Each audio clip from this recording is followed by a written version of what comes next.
have this bag that is full of Posca markers, and it's something I love to use when I'm working on canvas. Those markers, they're permanent and they work on all kind of surfaces, so they often are used when people are making graffiti, but I'm not making graffiti. I also love to use those spray cans when I was working when I had my tattoo studio, and when I was working in it I used them because when you have huge canvases like 2 meters, I had two round canvases 2 meters in diameter and some square ones as well. And when you have such a huge amount of surface you need to cover, spray cans are must have. It worked super well, but I used to breathe in so much of these chemicals that I always had a migraine headache, not migraine. So today I'm doing this. It's pretty thin. I'm using it because it's perfect. I have many of those. I also use them to sign my canvases from behind. They have different variation of. They have different variations of this part of the end. For example, this is a straight one, so you can make some calligraphy stuff with it. And this, I don't think they still have it because I think this this one flops. This is brush. You put here, and some ink is flowing back to this brush. But the thing is that when this marker dry, they get really hard, so it's not very soft and very comfortable for use. So in general, I think they're drying much faster than the usual one. But for calligraphy, it also might work very well. Now, I even had a glitter one. Yes, this one is glittery. So Posca markers are my favorites when it comes to this. I have many different colors, many different types of ink I have. But Posca markers are one of the most expensive those type of markers that exist. So one time I tried Molotov, which were significantly less expensive. But if you have the possibility to buy Posca, do this, because I'm not a fan of Molotov. I think the colors are a bit different from what they are trying to sell to us, and I think you can feel that they're cheaper. I tried those two colors and I do not recommend them. Yesterday I've been thinking about ideas for my new canvas. Now I've been thinking that in future I should do something about midnight ballerinas, and I even wrote a little concept to it, but okay, we'll hide it for now. Don't look at it. So I made some sketch, but then decided that I have no.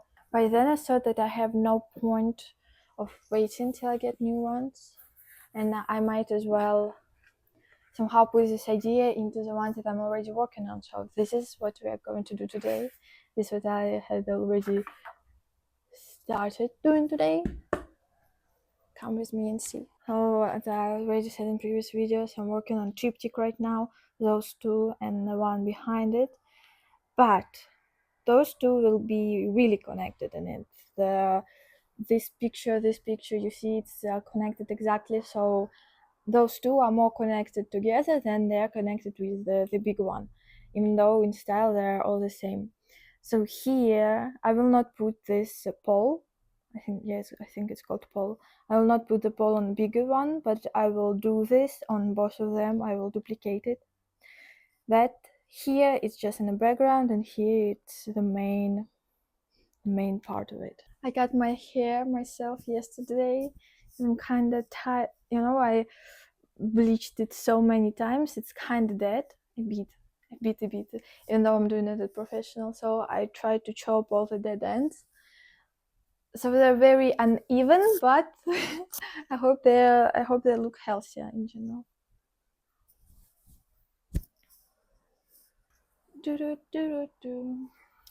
And I'm trying to not shave it again. I'm trying to get it long so I could deal with it. Super tired of it. It was a mistake. It was definitely a mistake.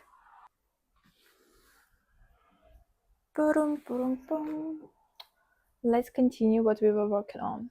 I'm a fan of true crime. It's actually a lot of women, and when I'm working, I also watch it. I realize that the most scariest serial killers for me, exactly, for me, they are from Soviet Union. I don't know what made them so unhingedly scary and cruel and stuff like that. Maybe Soviet Union itself, but the thing is, when people were in Soviet Union, it was all mystery. No one knew what was happening. Even when Chernobyl happened, no one knew what was happening. So it was all they were always the government was always trying to cover up those things. And now, many years later, finding out all those super creepy things that happened is extremely scary. And knowing that my grandma lived, my mom lived in that apart, and that time makes it even scarier. But about Russian serial killers that are still alive, I prefer not to listen because I want to sleep peacefully at least for some time in my life. But look, I have a taser. I'm always ready for whatever. The sound is scary as fuck.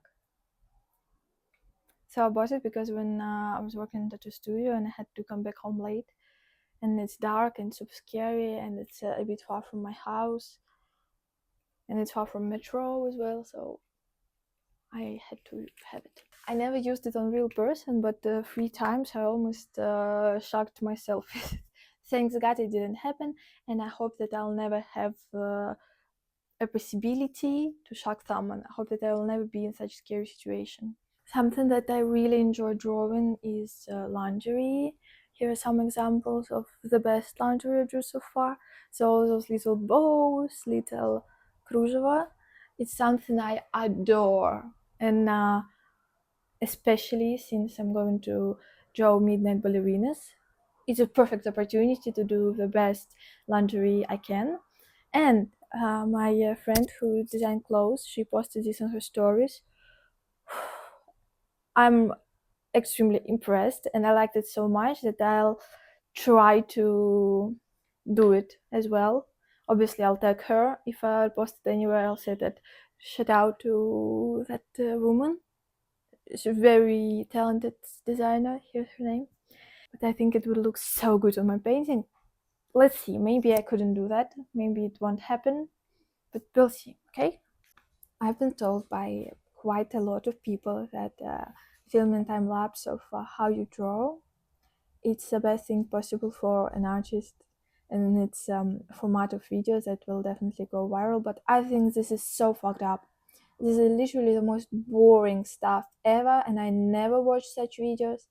Obviously, no judgment to people who watch them. It's okay. Let me know in the comments if you like such videos. But I personally don't think that it would be a right format for my videos. Okay, we'll see.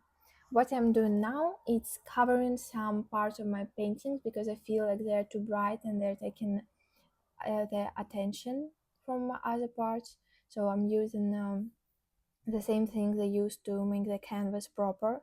So it's really just the base of a canvas, but I'm using it in a very almost completely see-through form. You see it's changing the canvas and the lights very little, so it's quite gently and it's not fully coverage, and that's exactly the effect I'm going for, because I want that see-through effect, like it's under some fabric, and I want people to be able to see the history, like see what's behind it, what was before that painting. Oh, my dearest friend, thank you for watching this video. Thank you for being here with me today, and hope to see you soon, maybe next Saturday. Maybe, no, Saturday is tomorrow.